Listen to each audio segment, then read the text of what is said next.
Welcome back to the Elise Tzurkov podcast. I am so fucking excited because I have got my good friend with me today. She is the one that gets the most attention on my page. Whenever we do lives on IG, everybody goes absolutely crazy for the two of us together. So I am so excited. I've been waiting for this day. Please welcome Jennifer Kirsch to the podcast. Hey, okay, you're making me sound really fun, and then More also fun. thank you also for leading with an F bomb because then I don't have to edit myself like at all, I know I'm doing which that is for good. you. It's I a good wanted to. feeling. It's a good feeling. Yeah, this is a safe Uh, space and place, and we drop f bombs all the time here. But I am really excited. I posted a picture of me and Jen on my gram and asked for questions, and that picture was actually the first time we met in person. So I want to talk a little bit about that, and then we do have a lot of questions that we're going to get to. But first, let's just back up and why don't you just go ahead and introduce a little bit more about you? Tell us a little bit about your background, history, and what you do, and then what you do right now. Sure. Okay, so I actually fell into fitness somewhat accidentally. I had my kids really young, like literally right out of college. I never went into a traditional professional space. I just, I graduated from college, I had a baby, and on we went. And I really, but I was going to the gym every day, and I had worked actually in a gym in college, and so I enjoyed fitness. And so I just remember thinking to myself, I'm like, I could do this and this would be great, like a little side job. Anyway, so that really is how it started. And I just really loved it. And I kept stacking up the certifications as a lot of people do when they get into fitness, from step aerobics to body pump to all the things. And then, but I would say by the time I was 25, I was a certified personal trainer. And I just started work. I just like get into it that way. And so over the years, I continued to, we moved across the country. Continued to reinvent myself as far as like building a community. And anyway, when we went into the pandemic, I turned 50 that year, and I was thinking to myself, I don't know that I would really want to be doing these, 5:30 a.m. gym calls for the rest of my life, in particular in my 50s and 60s. How would I get into the online space? And, I overthought it for about 2 years. And then the pandemic, if there was any bright spot to come out of it, was, oh, okay, people are more receptive to this. And it forced me to really dig my heels in and figure out like how to continue to make a living online. So all that to say, since then, and really largely using social media to grow my platform, I started a membership, and I no longer do one-on-one training, but I do just I do group training. So I have multiple programs that I help people, women over 45, get stronger at home with just a set of dumbbells. That's the tagline. So I really cater to women who aren't necessarily going to the gyms. Yeah, I At love least for that. now, that's what my programs focus on, because I know that I just know that that is a thing for a lot of women in that age demographic. They're like, I don't really want to go to the gym environment, which is fine. Like we still should be able to get some sort of result from our fitness programs without necessarily having to do that. So that's what I do. Love that. So let me ask the question that I know so many people are probably thinking when they look at you. Have you always looked like this? In the sense, like, have you always had a rockin' hot body? Okay, Well, this is sometimes it doesn't feel so rocking hot. I'm in a good place right now. So 54, 54 and a half right now. So it's kind of wild to me to be that, like, oh, that old, because I don't feel no, you look like I like don't feel, you look younger than me. no, well, I don't feel my chronological age. Well, I always joke. I'm like, this shit works. Like, Yeah, yeah, it healthy, works. healthy choices, good nutrition. But it's interesting. At least I was actually talking to my a group of ladies that I trained this morning, and I was talking about how we. I bet you can attest to this. Like over the years, that you're going to go through seasons of your life where you're doing more, you're doing less, and it's okay. And it doesn't always have to look a certain way. And I think so. Back to the point of like, have I always looked like this? I've always been active. I've been active since I was a teenager, even before. But I never. And I've kind of like gone through seasons of my life where I was focusing on different things in terms of my movement. So sometimes I was a big runner for a long time. I was a triathlete for a time. I got into road cycling. But really these days, it's probably, I don't want to say the least active I've been, but I spend the least time working out.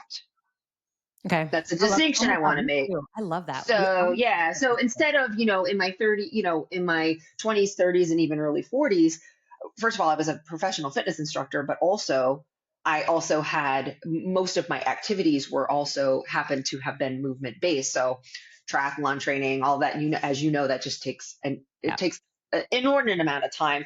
And I look back at it now and like, I wouldn't trade those days, but I think to myself, I'm like, there is no part of me that wants to go out on a 3 hour run No, ever I again, feel the same way. ever again. I was just talking about that with a friend yesterday about training for a marathon. I'm like, I do not miss those long runs. Yeah. I want to go into a little bit just before we really dive in here, because I know we're going to talk nutrition, we're going to talk training over the age of 40, over the age of 50. Let's talk a little bit about how you and I met. So, Yeah. because I know a lot of people will say, like, oh, you and Jen are so much like you guys. We kind of have the same outlook on a lot of things. But do you remember the first time you reached out to me? No, the very first time. Okay. The very first time Jen reached out to me. So we did FBA together, which is Jill Coleman's beginner business mentorship group. And we did that in 2021 together. And right, that was 2021. Yeah. That Yeah. was Yeah. January 2021. 2021. And over here, like Keener always asks questions every single call with Jill. I like put my hand up asking all these questions because like business online space was so new to me, right? Like, unlike you, I didn't even know what the fuck the online space was. Like, I didn't even know there was such a thing until I got burnt out in COVID by teaching and training online that I'm like, oh, this is a thing. Hmm. And you messaged me. I can't remember if we were into like the first 6 months, but this was kind of when I think your following started to really grow. But I think you actually reached out to me first and you're like, hey, I'm in FBA with you. I just don't really ask questions, but I listen to all the calls and I hear you asking questions. Oh, really? Okay. And then I feel like you and I hit it off immediately. And then I remember you reached out to me because you were like, did something funky happen on your Instagram? Because like my following doubled overnight. I don't know what the fuck is going on. And I was like, what are you talking about? And literally overnight, I think you went from like what, 2,000 to like 20,000 followers or something. It was insane. That was the summer actually. So it was actually a little bit later than that. So Oh, like when okay, I, so I'm thinking yeah, about maybe that was Legacy. Was that Legacy when you yeah, went? it was, Okay, it was. So all like the right. short version with that. Yeah. When I started going into the online space, like Yeah. I remember March 13th, 2000, I was like, well, I have this, I had probably 600 followers or something on my Jennifer Kirsch fitness page that literally had been dormant for like a year. And I'm like, well, this is like my conduit to the world. So I might as well start posting stuff. And also it was just like, I think we also needed that boost of like, Yeah. getting it, giving people a reason to show up. But I wasn't, and I'm like, listen, I just need to keep eating. Yeah. I just need to No, keep that's right. Yeah, free it. stuff. But it took consistent posting. But that whole year doing FBA. But I think like by the time we started Legacy, I had like 2,000 people, and then I went from like 2,000 to 10,000. I was like, whoa, this is wild. I It remember was you like, said to me because I remember checking mine. I'm like that test. This didn't fucking happen to me. What's going yeah. on? Didn't you have like a big surge of growth like in the I past had year a and a big half? surge of growth. So we're in 2025 now. Actually, it was last year, 2024. I had a few things that went really fucking viral and then again now.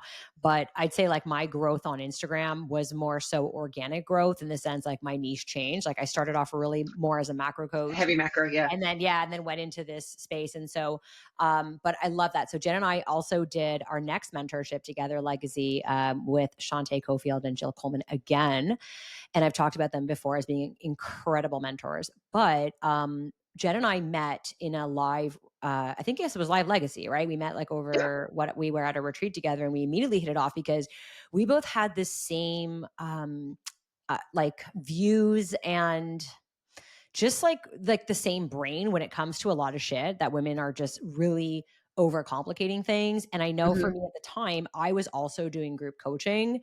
And then you ended up staying with Jill. You know, you're still in her mastermind today. Hmm. And that is like your business model is a group coaching. Whereas I went in the other direction and went totally one on one. And this is why Jen and I really do hit it off well, is because we kind of do the same thing in the sense that we're educating women and we're building women up, but we're doing them in very different spaces and very different capacities. So Hmm. Jen and I have always had this like like, hey, are you experiencing that? Like, remember you reached out to me, it was a couple months ago, and you're like, what the fuck? Why is everyone making this so complicated? And I'm like, I don't know. Like, am I missing something? Why are all these like 30-year-old influencers telling us they have to be scared of cortisol? And like, women, Yeah. like, I never had, like, and so I love that you and I get to talk about that. Okay, so that's a little bit about Jen and I. So Jen and I have done a lot of, like I said, Instagram live. She does it on her page because she has way more fucking followers than me.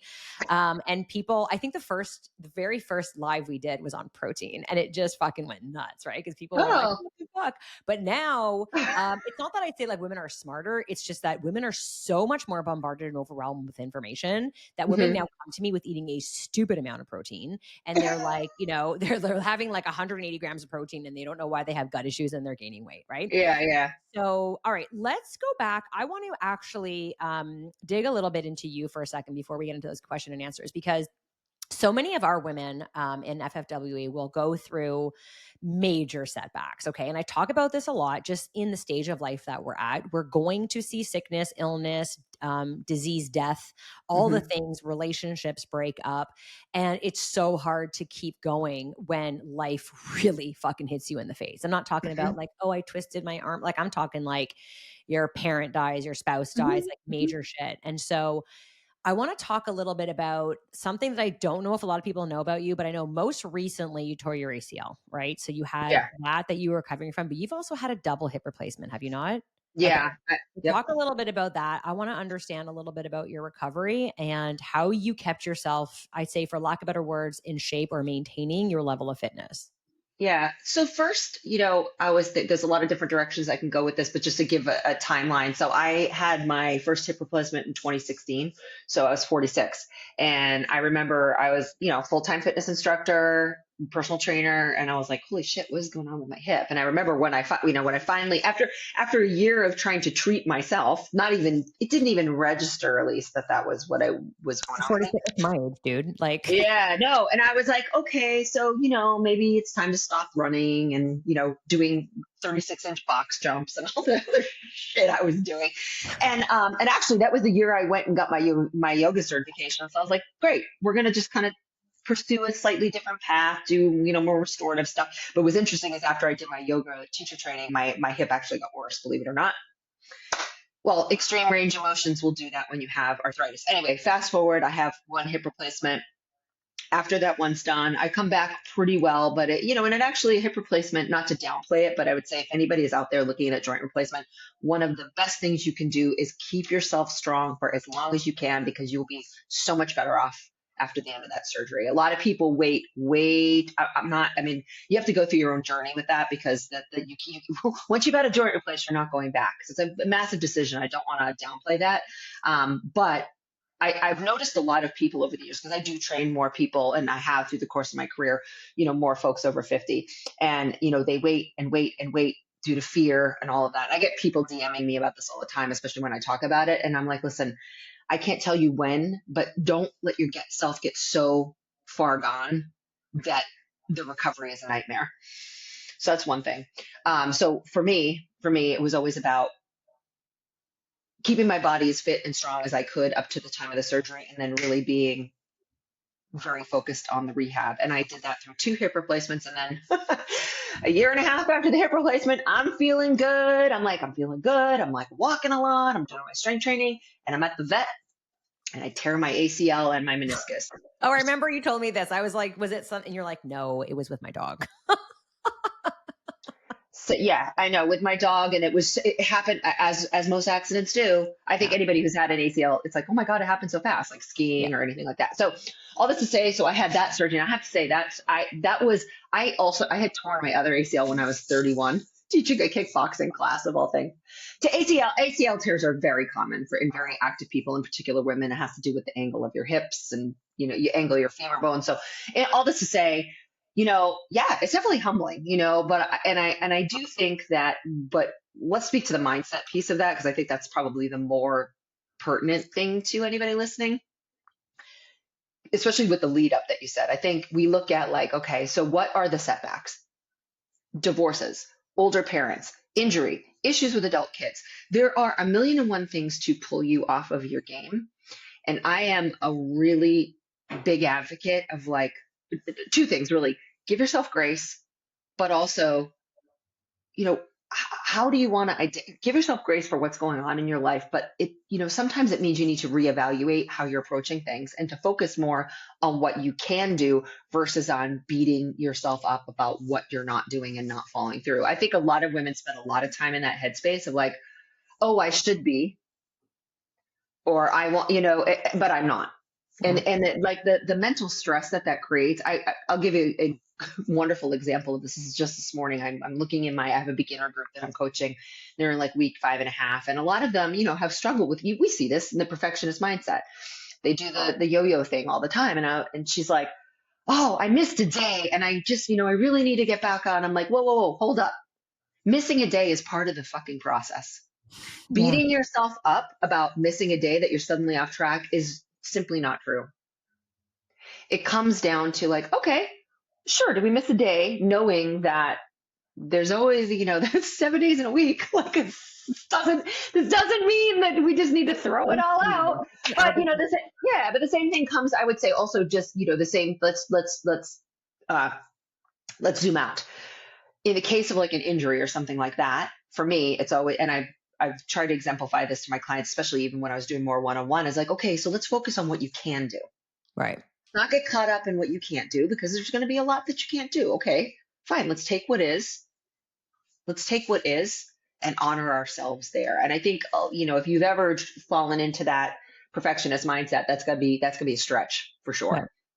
Yeah. And I think that most women probably fall into that perfectionist mindset when it comes to themselves. I've talked about this a lot, like the effort versus the outcome.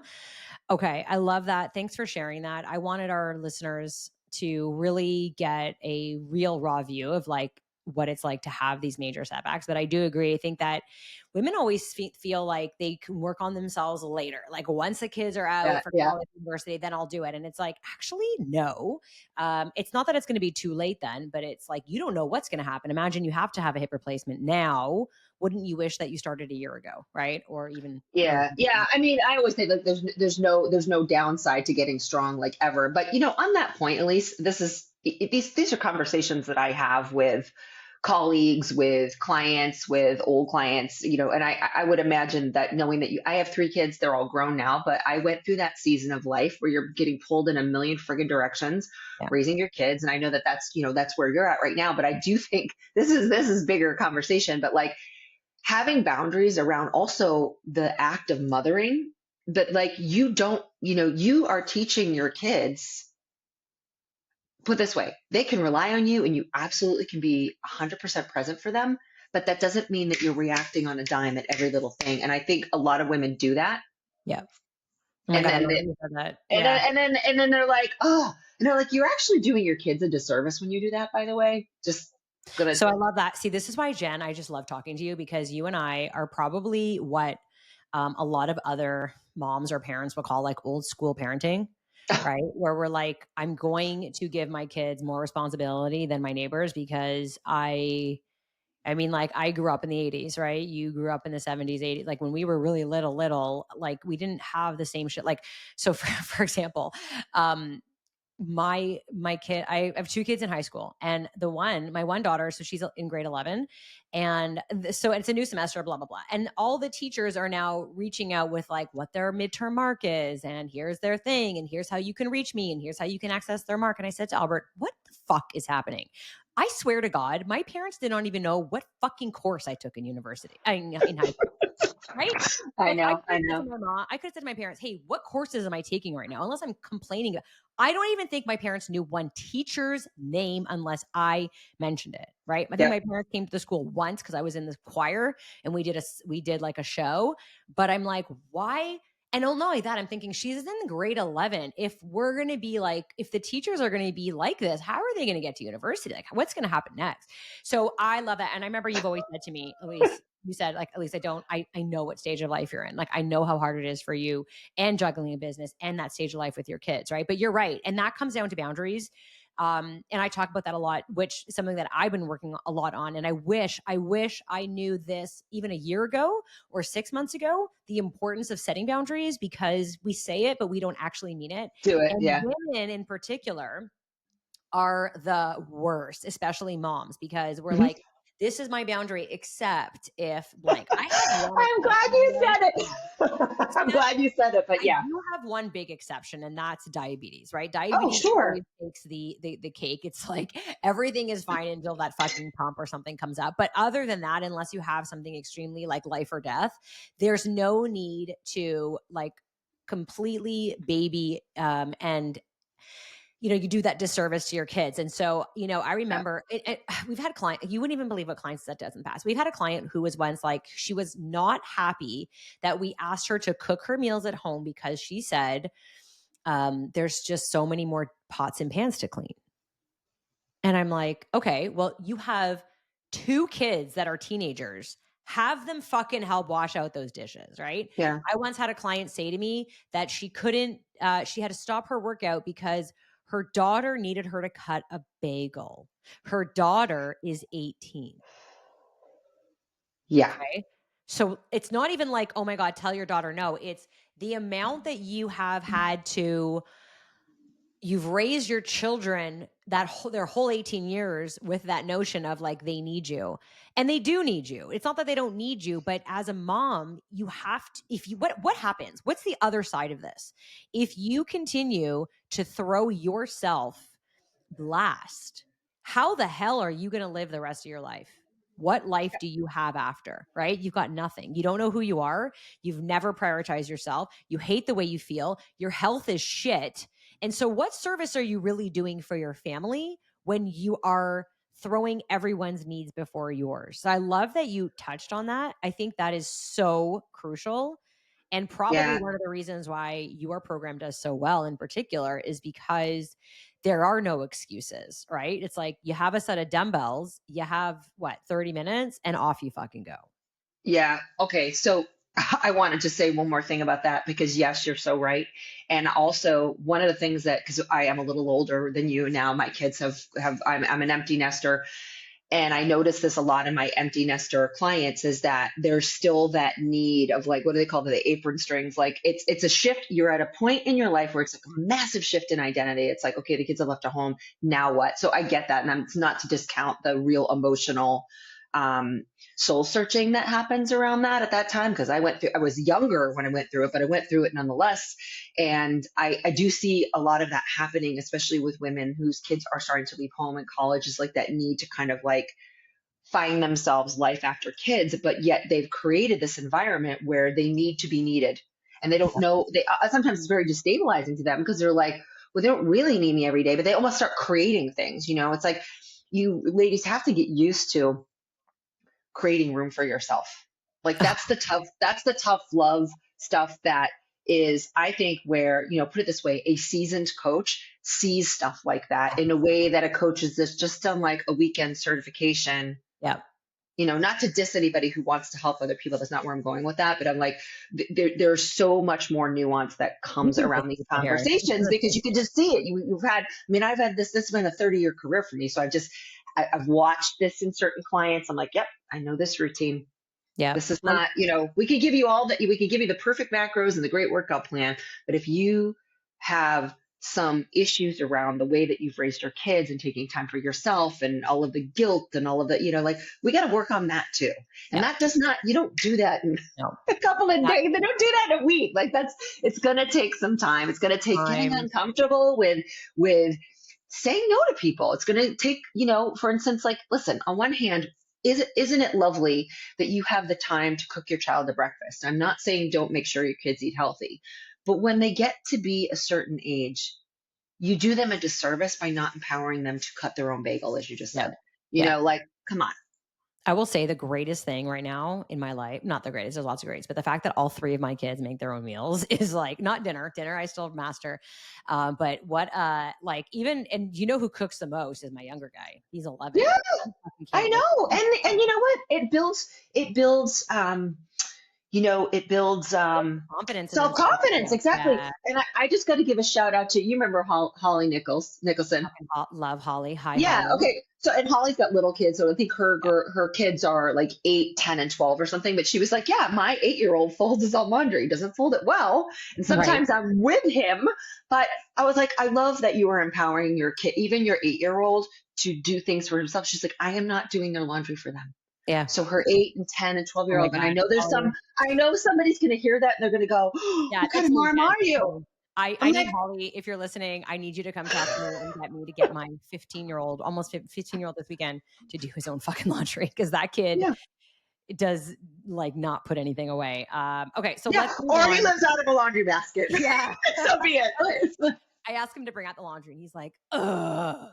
No, I got to a point where I know we got to move on, but I got to a point with my kids. I'm like, I am no longer folding any. I'm not available to match up socks. So I there got you go. Jen. I need you in my life. I fucking hate matching socks. And why are there like one kid of mine refuses, like he doesn't give a fuck if his socks match. So I'm like, whose socks is this? Whose is it? Like, I don't know. what are we doing When you here? just when you start buying them, you just buy the same ones all the time. Yeah, and So now I buy no. everything white. Yeah, exactly. Understandable. They'll match enough. All right, so let's get into. We've got a lot of questions. Let's start with some. Actually, you know what? I'd love to say I'm so organized that we'll do muscle and we'll do nutrition and then we'll do mindset. But fuck that shit. Who am I to be organized? Let's talk about muscle building over 40 and 50. Um, this is a big one. Okay, I know you and I Yeah. talked about this on a live one. What the fuck does lifting heavy actually mean? Oh, well, it was always like heavy is relative to the What is person heavy? lifting it, you know? Like what's heavy? Well, the way you lift right now, that shit would be heavy to me. Like Fucking I heavy. don't like when you guys, if you're following Elise on her stories and stuff where she's lifting, I'm like, yeah, she's doing a lot of barbell training. Like I don't personally do Yeah. that. So that would be very heavy for me. And I'm going to use myself as an example. I would have no business throwing myself under a bar right now with Yeah, weight on it. but you're jacked. So like let's talk about that for a second. It's like, can I get so someone asked this question. It's like, hey, I'm in my 50s. I hear a lot about lifting heavy. What is more important to go heavier or to increase my reps? Okay, so the way I personally do it is I kind of a little bit of both. So my particular group programming, this is kind of how I roll with people is I give them, okay, this is the base level workout that we're going to do first time. Day one, we are just assessing. Your job here is to figure out where you're at. So we're going to use more moderate rep ranges of like 10 to 12 where you feel it, but it is doable. Will that make you sore? Yeah, if you haven't worked out in years, it absolutely will probably make you sore. But my goal is not to crush you. My goal is to get you to learn what your own capacity is, because this is something that this is a conversation you're going to need to have with yourself. So if you make training a lifestyle, this is always going to serve you. Like, I don't know about you, Elise, because I know like I'm a really big advocate of kind of just taking each workout, having a conversation with myself, like, where am I at today? Where's my mindset? How's my body feeling? Because I'm just going to pull out a random number. Let's just say I typically squat 100 pounds and I'm like, I'm not attached to that number. Yeah. I mean, And this I is really why you and encourage my I clients not to be either, Yeah, to this is take why it. you and I are such in alignment because I know for a lot of women, like you said, they're watching me and I'm lifting sometimes stupid heavy stuff, but that's my journey that I'm on right now. However, right now, as we speak today, so today is what, March 6th, 2025. I just did massage and cupping last night. I've got a rib that's displaced and a locked collarbone that I'm working through. So I this morning dropped my chest press weight by 10 pounds, which really hurt my ego, but that was fucking heavy. Why did I do that? Because before I started, I had a conversation with myself. Where am I at today? And what I like to say to our ladies is I want you to give a fucking 100% every single day. Every time you train, you give 100%, but that 100% is going to look different every day. If Mhm, you're really tired, so, all of my ladies are either perimenopausal or menopausal. We're struggling with sleep issues. We're struggling with hormones. With me, I don't get predictable sleep, right? I'm up doing blood sugars. Right now, I'm mhm, still getting up at that 3 o'clock mark. I'm really struggling with that like midnight, mhm, dysregulation a little bit. And so I'm tired. I'm not 100%. Okay. So mhm. I go in the gym this morning and I am like fucking ready to go. I'm 100%, but I'm not lifting anywhere near what my max would be. That is because I have that honest conversation, like you just said, Yeah. with myself and said, what is my max capacity today? And then I also want to say though, you have to be careful with this mindset because I find that what a lot of women do is they talk themselves out of shit. Like, well, Mhm. I didn't sleep well. I've got a little bit of soreness. So I'm just going to like skip the gym today, or Mhm. I'm just going to like, go for a walk today. That is fine. But what happens if you do that and you do that again and you do that Yeah. again? And now you're fucking spiraling into the I haven't worked out in 6 months. Right. So I think Yeah. there's like a really big, and what I like to say to my women is like, and I used to do this with running. I don't know if you felt this way when you used to run. I never knew what kind of run I was going to have until I was in it. So sometimes I'd wake up and I'd be Totally. like, I'm going to run so fast today and I'm going to hit a Yeah. PB and I'm going to do like an extra, 5 miles or whatever it is. And then I was like, I'm fucking dying. And other times I'm like, I had a horrible sleep. I don't feel good. I'm going for a short run. And then 20 miles later, well, not 20, but like 15 miles later, I am Yeah. like, that was the best run of my life. So I like to like really also kind of hammer that down, that you have to listen to yourself, but then also, like you said before, be kind to yourself, but then also you need to reframe a lot of what you're thinking so that you don't talk yourself out of shit. This is all like all of the examples that you're giving are like the key common denominator is mindfulness. Yeah. This Oh, is the essence of yeah. mindfulness. It's like getting, what would say, getting curious. I would say, like, try to be the observer of yourself. Notice I had a conversation with a client last night, like, do you meditate? And I'm like, it's not about meditation. It's about being able to step out of yourself and start to practice the art of discerning where you're at without judging yourself for how you're showing up. So like in your example, Lee's like, okay, I'm going to honor the fact that I didn't sleep that well last night. I'm going to like, okay, so I'm fully present here with my workout, but I also know that probably isn't going to be in my best interest to try to, you know, max out my bench press today. And I'm good with that. Yeah. Or in the running analogy, because yeah, when you said that, I'm like, I was totally like that. I mean, with all the marathons that I ran, I had friends that I used to run with and train with that would be like, okay, well, we're doing a tempo run today, or we have to do intervals. I'm like, I'm not going to do intervals if my body is not on that page today. And I am perfectly okay with that. Yeah. But that is when it actually became, it was funny could really get an insider view to how that particular mindset works, because I'm so not that way. Yeah.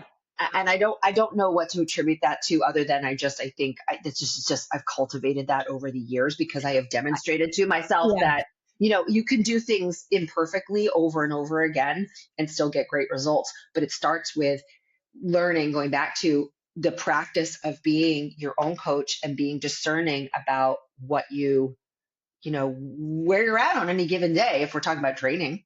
Yeah.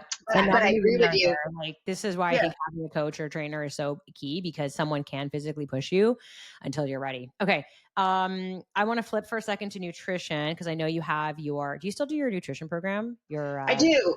And I actually, so my current nutrition program right now, as I call it, the mindful macro method. So it is a little bit of Oh, I love that. I think you and I can both agree, macros, especially if you're not going to get neurotic about it, can be really great. I look at it almost like understanding personal finance and investment. Like, Yep.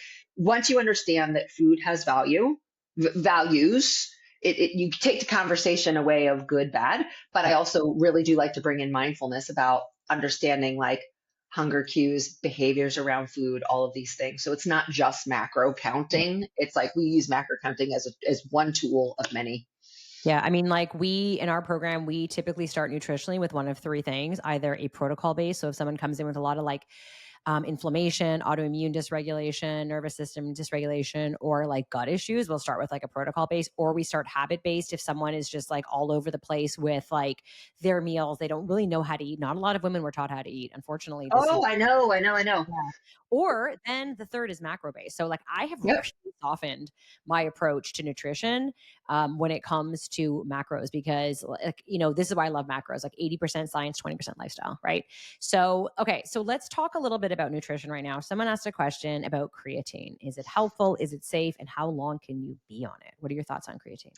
You take it Well, yourself? first things first, as far as supplements, I always think like supplements are supplements, right? We want to get the basic big rocks first. But in terms of, and I will also say like certain supplements are not regulated, so you don't really know what you're getting. But in terms of creatine, the research is there to support its benefits to muscle building and brain health for women. So I think if you want to try it, I think Yeah. Do you take it probably, yourself? probably not. I don't, because I'm the Okay. worst. I'm the Okay. worst with So let supplements. me talk But a I little bit but about I but creatine, because I'm not opposed to it. And in yeah. fact, I am going into a new season of my own training, and I'm like, I think I'll probably Yeah. add creatine and see how it goes. Yeah. And you should take creatine. I'm a big fan of creatine. I really like it for brain health, especially in women.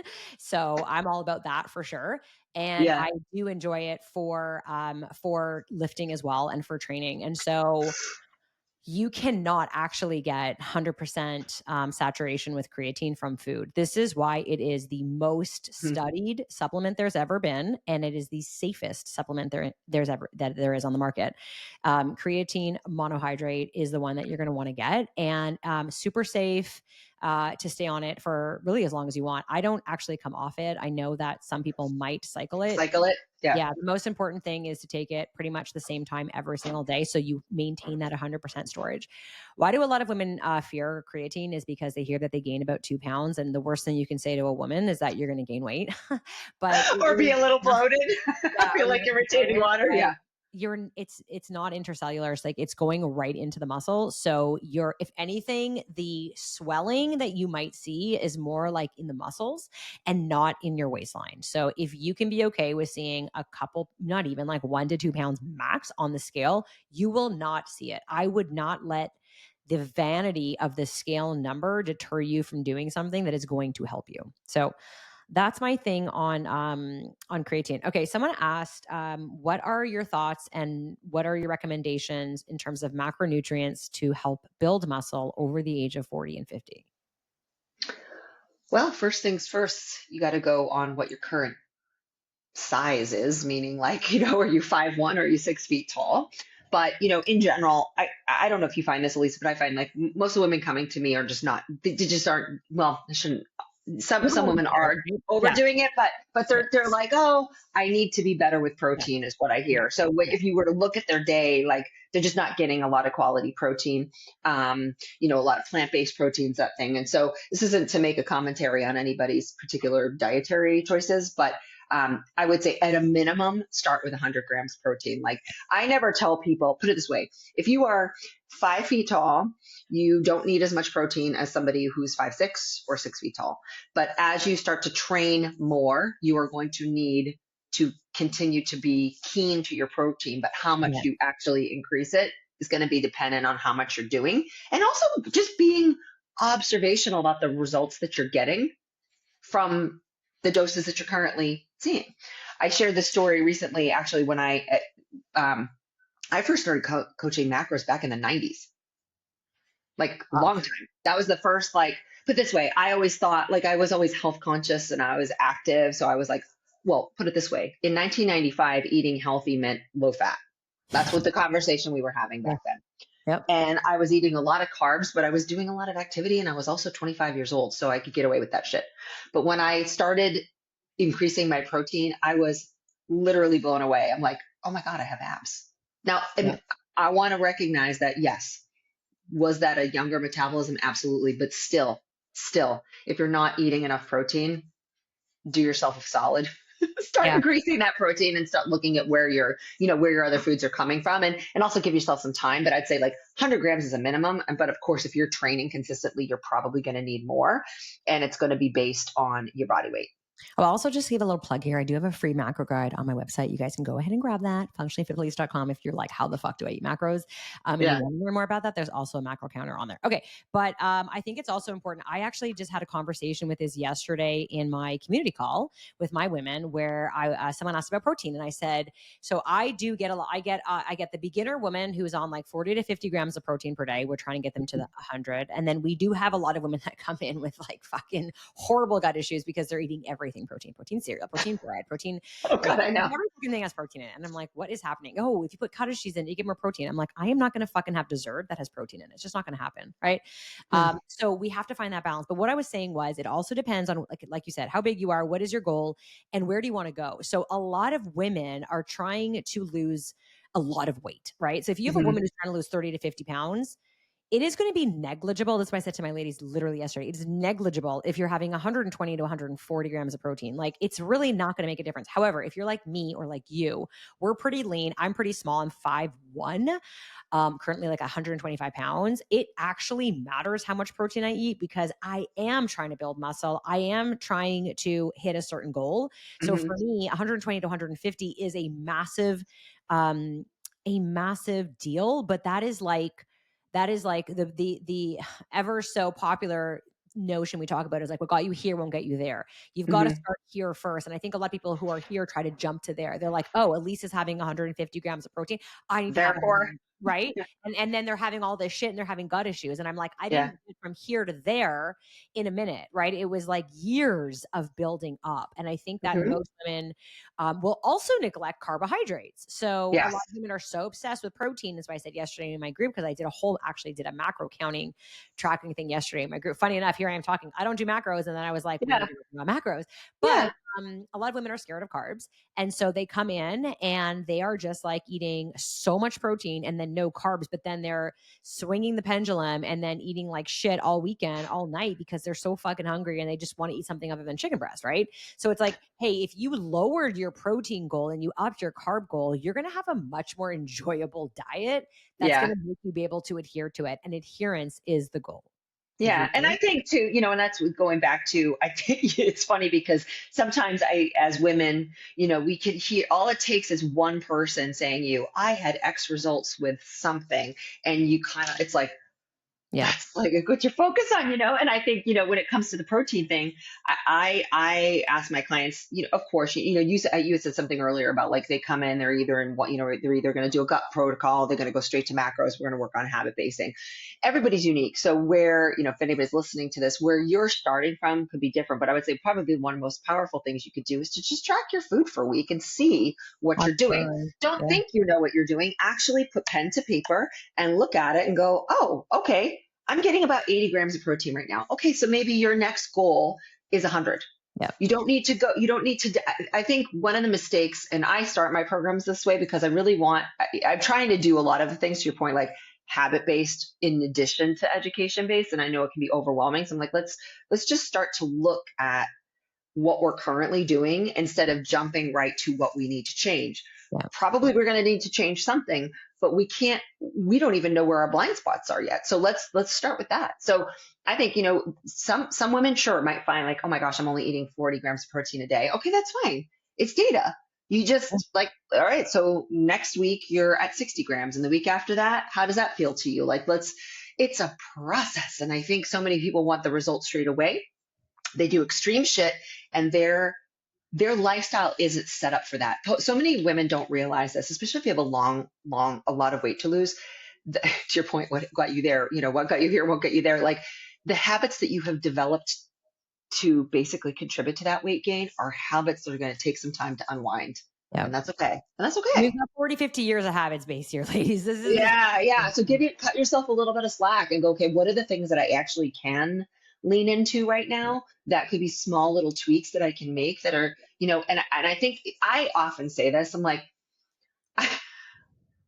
goals, I don't want to say are bullshit, but I'm like, it kind of is because if you're really looking at your health as a long game, there's no reaching the goal. right. Oh my God, I love that you said that. Yeah, because that's a lot of times women will say to me, well, what's my next goal? What do I do next? And I'm like, the goal is to fucking keep going. Like you never stop. It's like in business, right? You don't reach a level where you're like, all right, I'm done. I'm not going to tap out now. It's like, no, what Yeah. next, right? We're always Well, going. the goal could be, listen, I'm going to put myself in a caloric deficit for the next 8 weeks. I'm going to do it a smart and sustainable way. And then my next goal is to maintain that. And maybe not at my ultimate weight loss. Let's say we're talking about somebody with like a 50-pound weight loss goal. Like it does not need to be linear. You don't need to stay in this caloric deficit forever where you're just getting fatigued and you're just like, I mean, a lot of people ride that dopamine high for a really long time. But I like, maybe your next goal is to learn how to live your summer with just being That's the hardest 25 thing. Yeah. 25 pounds on the way to your weight loss goal. You might be actually really friggin' surprised that even when you're not trying, even when your attempts at maintenance actually do help you to continue to lose weight.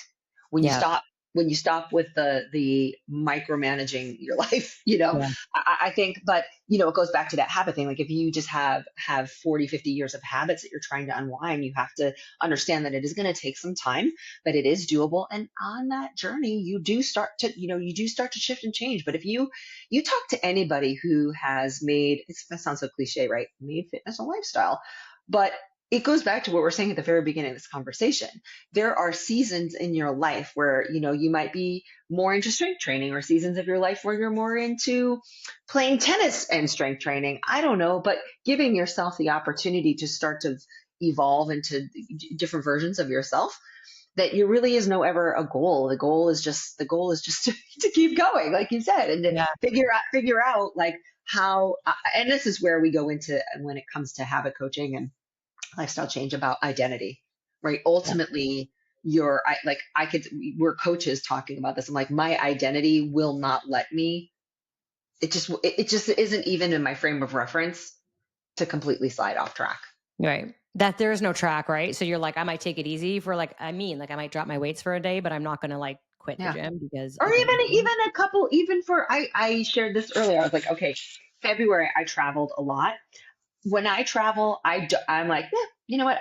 If I don't make it to the gym, it's not a big deal. Now, again, if I had a client like trying to get in the rhythm, I'd be like, don't let yourself off the hook, but go to the gym. For Mhm. me, I'm like, I have developed the muscle of allowing myself to kind of be like, you know what? I'm good with body weight workouts for a week or two. It's fine. I'm going to do some steps. But, winter here in the Northeast, it's not always appealing to get out. It's kind of gray. So I'm like I'm like, oh yeah, like over January and February, my activity level is definitely a little bit lower than what it is. But I look at it again. I coach myself up. I'm like the observer. I'm like, oh, isn't that interesting? Yeah. I did the same thing. Someone asked me, how many steps do you get a day? And I'm like, fuck, it depends. Like yesterday, typically I'll get about 12,000 steps because I go for 3 walks a day. And that's really the only movement I do. I do a walk in the morning, I do a walk at lunch, and I do a walk in the evening. And that's because I have my dog. But like yesterday, it was pouring rain at lunch, and then I had a massage after dinner. So I didn't go for the walk, and I probably got like 5,000 steps. I'm really not even losing sleep over it. But I know a lot of Oh people are like, yeah, oh my God, I didn't hit my steps. yeah, Like, yeah, yeah. okay, okay, okay. Take a deep breath. Like same thing. My weather is very similar to yours, right? It's like it's pouring rain or it's dark, it's dreary. Like it's coming. Spring is coming. We're getting there. Yeah. All right, let's move on. Here's a question that I get a lot. But so this woman is saying, I've reached my goal weight, but I want to decrease my midsection. Should I continue to decrease my calories? Can you repeat that question? Yep. So I've reached my goal weight, but I want to decrease my midsection. Should I continue to decrease my calories? I've reached my goal weight. So what I hear there is that she's got some weight still that. So first thing I would say is like, so your goal weight is just an arbitrary number. See, I love that you said that because I was thinking too. I was like, well, what the fuck was your goal weight? I think you want to go look. So we haven't reached it yet, is what I'm hearing. Thank you. Yeah, you're like, but I'm still not happy with my appearance. Yeah. So I would say, okay, so let's redefine what our goal weight might actually be and shift the perspective towards what I really hear in that question is I want to reduce my midsection. Yeah. Full I want to stop. recount my body. And you know what? I love that you said that because that's my thought too, is like, I have a lot of women that come to me that are of ideal quote unquote body weight, but they're like, I need to lose like 5 pounds because I just don't like the way I look. And I will constantly say, you're just under muscled. And so that brings me into going back into more strength training things here.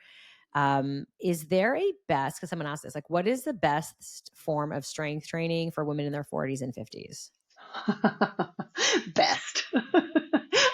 I'm not I a knew fan you of liked that one. That's superlatives why like that, I'm but in my mouth. I look at it like this. It's funny because being a trainer, one-on-one personal trainer for many years, I'd have a lot of women that come in with aesthetic goals like weight loss, goals like, I want more toned arms. I'm like, if you want more toned arms, here's what we're going to do. We're going to work on your whole body. Yeah, squats. Because a lot of women are really focused on like what they don't like. And I'm like, Yeah. here's what you need to understand. You need to think about it holistically. So we're going to focus on the major muscle groups first because they're going to give you the most bang for your metabolic buck, Yep. period. So Yep. a lot of women start with the little tiny muscles, because they're like, oh, I just want my arms to tone up. I'm like, that ain't the way. Yep. That Not ain't the gonna happen. way. Not reduce. Yeah. So I love that because the bottom line is there is no best exercise, my girl. It is just a Yeah. matter of like continuing to progressively overload your body so that you can get stronger in any capacity. That's what it comes down to. The best is like better than what you did yesterday, right? Or like you want to make Yeah, sure. yeah. I love that. Yeah. And I think too, and it goes back, and I've mentioned this multiple times in this conversation, but there can be different seasons of it. And I know like for me, there were seasons when I was doing a lot more kettlebell training and functional training and things like that, where I had more equipment in the gym. I have not personally been to a gym for my fitness in 5 years. And if you don't know what Jen looks like, you have to go creep her Instagram.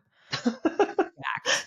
But But I know, but I would say God. like, but I also know how to. I mean, listen, I built a business out of it because I had to in COVID. Yeah. I'm like, how do I keep these people not only feeling like they're excited to show up for their workouts and motivated, but actually still getting results? Yeah. So how am I doing that? Well, I'm doing it with very minimal equipment Yeah. because a lot of people don't want to. If you're really, put it this way, if you're really busy and you literally don't have time to go to the gym, there's no reason why you can't work it out at home. I Everyone, mean, if COVID everyone taught has us 30 anything, minutes. that we can do anything without having to go anywhere, right? Like, Yes, yes. I went when the world was starting to shut down. I went and bought a Bosu ball. I bought some kettlebells. Like that's what I was doing when the world was shutting down. Yeah, yeah. I actually had massive anxiety because even when I had babies, I did my home workout was cardio only, Yep. and I have the Bowflex weights that are adjustable. So those Yeah. were like my backups when I had little babies like napping. I could still get stuff done, but I still went to Mhm. the gym and I took my kids to the daycare because I really love the gym. So when COVID, I was like, I mean, looking back, like I was out of the gym for a year and a half because in Yeah. Canada here it was fucked up. Everything was like locked down and they kept Yep. opening and shutting. And I was like, I'm not going back to get locked down again. I did a year and a half out of the gym and still continue to build muscle beautifully. So if that taught me anything, it's that like a lot of shit can be done at home for sure. Oh, yeah, yeah. And I think too, but I think that feeds into I think it's actually good that we're having this conversation because Yeah. you do go to the gym and you do Yeah. do barbell training and I don't, at least right now in this season. And I'm okay with that. But I also know like, okay, like I get sometimes like I need to zhuzh up my programming. So, I might do, Different I'll goals do, too, right? yeah, Like, yeah. yeah. So, Okay. I want to wrap up. Like, I want to get to wrapping up, but there's a couple of questions I want to ask you. So here is, so I'm 46 and you're 54, and yet we yep. look not our age. I think that, a lot of people will tell you, you do not look your age. And I get that all the time. People are like, you're 46. What? Okay. No way. Or Yeah. I love that. I love You having look good these for your age. I'm conversations. like, what does that even mean? No. You look good for your age. I'm like, fuck Uh, you. That's a backhanded compliment. Just tell me I look hot. That's all I need to know. But what would you say? So about we're like 8 years apart here, but I always like to play the games of what would I say to myself in my 30s? What would you say to yourself in your 40s? Or what would you say to me in your 40s? Like what advice would you give a 10-year younger than you version of you or woman who is listening? Oh gosh, I love that. Okay, so I'm going back to 2015 and for me in my mind, okay, so I Yep. was 45 years old and I know in those years I was still really holding tightly to like the feeling like I need to do all the cardio so that I can maintain the physical appearance and shape that I want to be. I mean, my body style is knows I'm 5'6" and I fluctuate between 130 135 pounds. Have I been heavier? Yes. Have I gained weight in points in my life? Yes. But also to me, like I know, and I see this a lot in my clients, like, we have some sort of results from running or extra cardio. We notice ourselves slim down. And so it's hard to get that out of your brain that that's the only way to get there.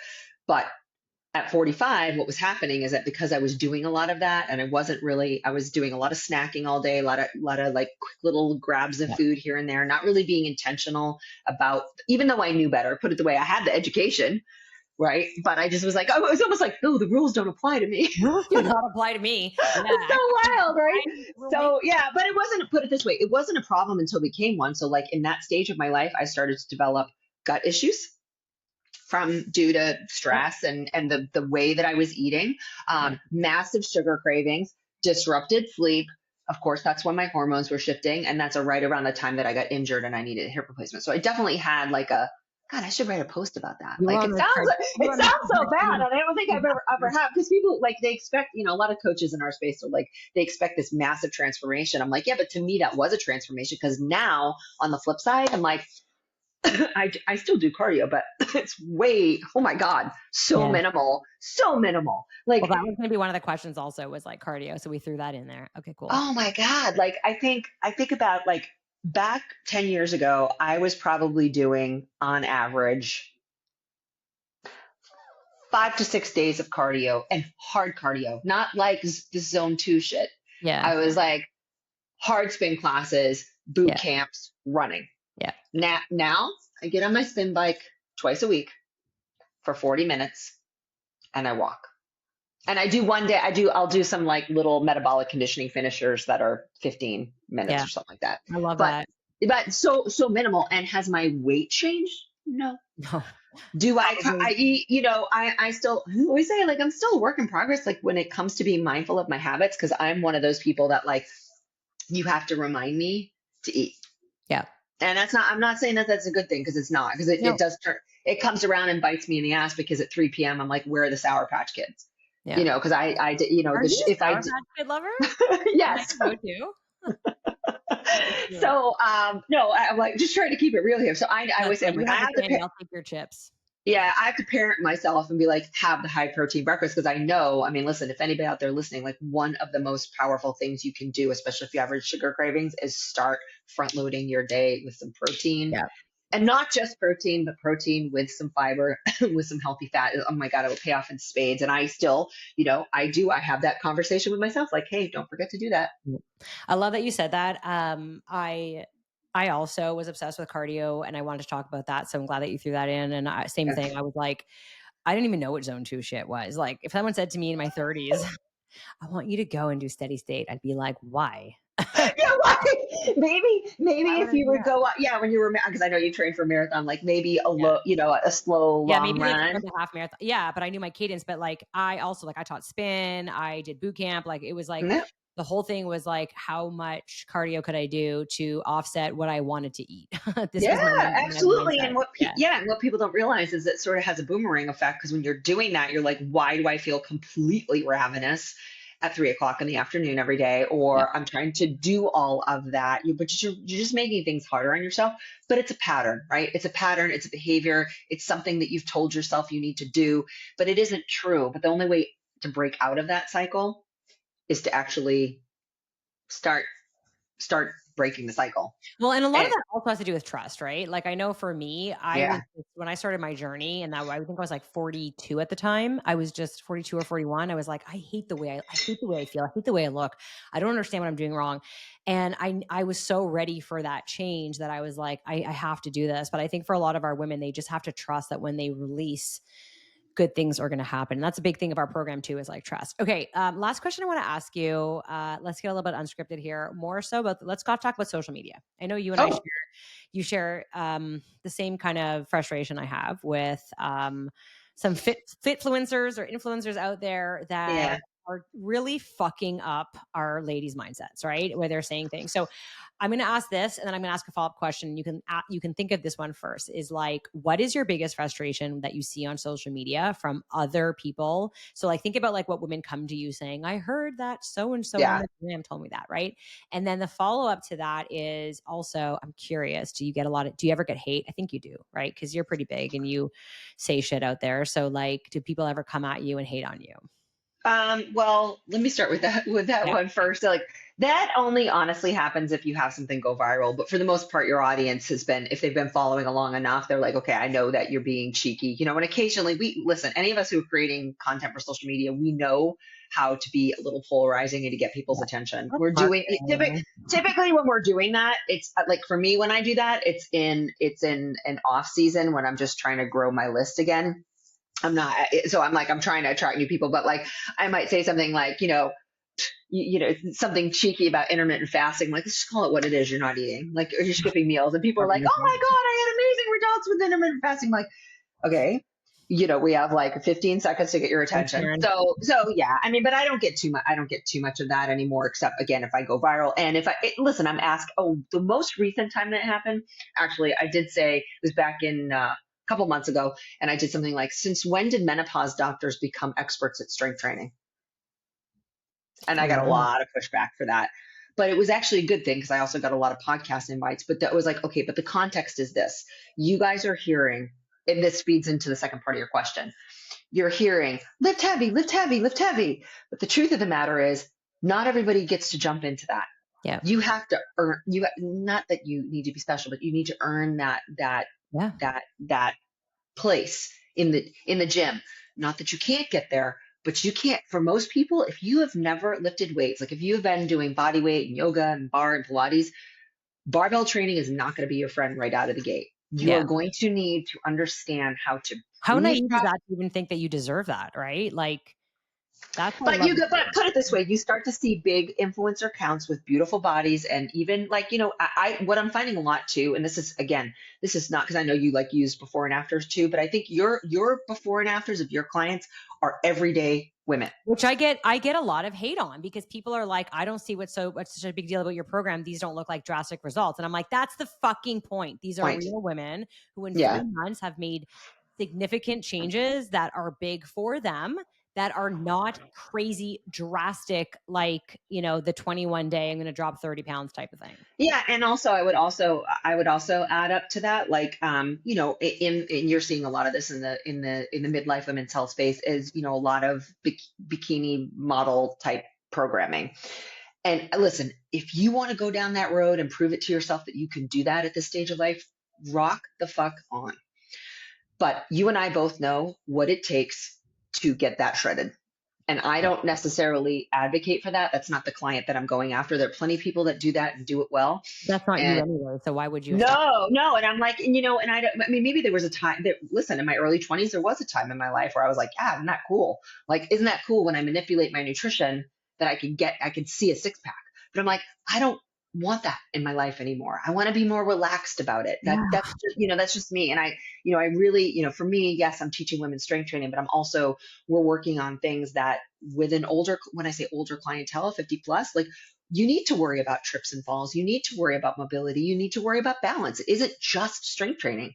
I personally think that we're going to see a little bit of a backlash on that, because it's like, you can't just tell people to lift heavy weights. And, especially if you don't have great body awareness to begin with, putting yourself under heavy loads, it is a process. It's like learning a language. Well, You it's don't, also like you're not saying, fluent in that language until you start with the basics. So just eat less. yeah. Right? What do Like, you if mean you're by going that? to lose weight, well, you need to eat less. Like, that's fucking not helpful. Okay. I will say that the most frustrating thing for me in the social space right now are like 20 and like young 30-year-olds going after menopausal It's women. like, stay in your I lane. was gonna say that. Because Yeah. you and I have probably like talked about this, where we're like, Yeah. what in the fuck?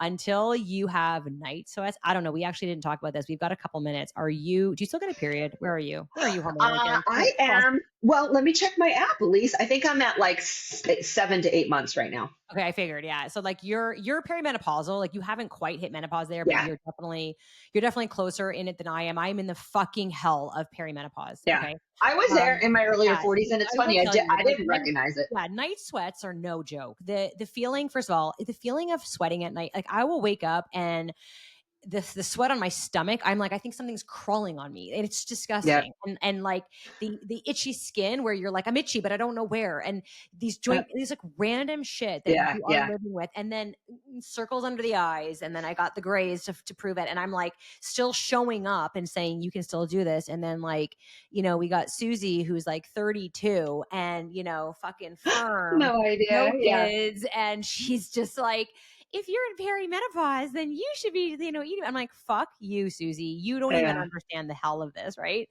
And it's not to say that you cannot be really educated at something that you haven't experienced. Like Yeah. a man, again, we have amazing men in the space who are, who are coaching women in menopause, and they're fucking Yeah. amazing. And I have a Yeah. colleague that did that, and he's fucking crushing it. But what I'm saying is, it's such nuance right now, where everyone is jumping on this perimenopause and menopause bandwagon. Remember, I did a live with you like not too long ago, and you're like, please don't perimenopause talk. Like, let's not talk about perimenopause. Like, can we not talk about hormones for a second? I was like, absolutely. I don't remember what we talked about. Oh, I think we talked about identity. But it was like that. You're like, there's just so much noise out there. I know for Yeah. my women, they come to me and they're like, I saw this person tell me that I should delay my morning coffee because cortisol could be so high. See, you're rolling your eyes. If you're listening, she's fucking rolling her eyes. And that's why all my fucking media, my social is around like, I you know what? know. You could have high cortisol. That's not to say we don't put women off, Yeah. bring your cortisol down. But that's not the reason why you're fucking fat. Okay. Let's just say Yeah. that. And so that's what pisses me off in the space right now. I know it pisses you Yeah. off too. No, All right. yeah, I love that. I love that you said that, because I do think it is funny. And listen, you got to know that social media is marketing. And I It is think, marketing. the thing that does kind of rustle me a little bit is that, yeah, Tell us. there are younger coaches. There's money to be made in the menopause space. It's a booming market. Yeah. There's And with that comes money. And listen, everybody's got to make a living. I make my living Yep. selling programs, but I was like, I sell my IP. I'm not pushing other people's supplements or shit that doesn't work. I'm selling the same thing that I have sold for 30 years. And by the way, like I say, I'm like, I was a menopause coach before menopause was cool. I was trainer Susie, meaning I was the 35-year-old trainer Yeah. that had most of my client base was 50 You plus. always said you had the older clients. Yeah. Yeah, No, I love that. because you know what? Because that's who could afford personal That's right. training. That's the market. In Yeah. those days, you're like, yeah, personal training session was $80 to $100 an hour. Yeah. So who has that disposable income? It's not usually a 30 year And the old. time midday. Yeah, for sure. Yeah. Yeah, so that was my client base. And so, yeah, I had a front row seat to it before I even got, really understood it. But now, now that I am that person and I've had my journey of, in my 40s, waking up with the night sweats and the 3 a.m. wake up call and all of that. Like, I've been through it. But I think to your point, it's up for the consumer to decide, right? Like, do you want a coach that is going to be tough but supportive, but also empathetic? And I do think, like, one other thing I would just say, and this is just not about menopause, it's about being injured. I've been through my own journey with injuries, which Yeah. clients have told me, like, I really appreciate that you're really open about that because it gives me permission to be okay with the fact that I've gone Yep. through it too. And because most of my clients are older, I would say, like, if you've made it to the age of 50 without a significant injury or setback, you're pretty much a unicorn. Yeah, I agree. Like, That's why I say, like, listen, we deal with women in their 40s, 50s, and 60s. No one comes into our program unscathed. Someone has something for everything, 100%. yep. All right, tell us how we can find you, where we can find you, and what program are you launching a program soon? Tell us about it. Yeah. Okay. So my handle is at Jennifer Kirsch Fitness. It's KIRSCH. There's a C in there. I'll link That's that my below too in the notes. Yeah, and that's my website as well, Jennifer Kirsch Fitness. So basically, right now I have a full-blown membership, and I have different ways that people can work with me. I have a monthly subscription service where I do programming for you, strength, progressive overload strength training that you can do at home with dumbbells. So there is going to be some body weight stuff in there as well. But I do really believe in teaching women how to move well, not just knock out the sets and reps. So that is for that particular type of client, and I open that up for registration quarterly. And then I have 6 and 8 week programs that one of is beginner based, one of them is more intermediate based. So they're called Stronger You and Straight Up Strength. So in fact, I'm actually about to start Straight Up Strength on March 24th. So that's my signature program. I only run it twice a year. It's 8 weeks long. And it's it's been a very popular program. It's really how I've grown my business. I'm in the mix with these ladies for 8 weeks. I love coaching them, and they work with me directly. And yeah, so I love that. Yeah, that's amazing. Okay, and I will link all that below. And if you're looking for more information on any of my programs and what we do at FFWE, you can go ahead and check out my website, and all the social links I will link below as well. Thank you for joining Jen and I today. Please go ahead and give us a review or share this on social and tag us, because we would love to hear from you and how this lands with you. And of course, if you are listening and you want to watch Jen's eyes roll back when I said, "Oh my God, tell me about go to minute 50." you're gonna want to check out my YouTube channel as well. All right, thanks for joining me today. Until the next Thank you. time. Here, Jen.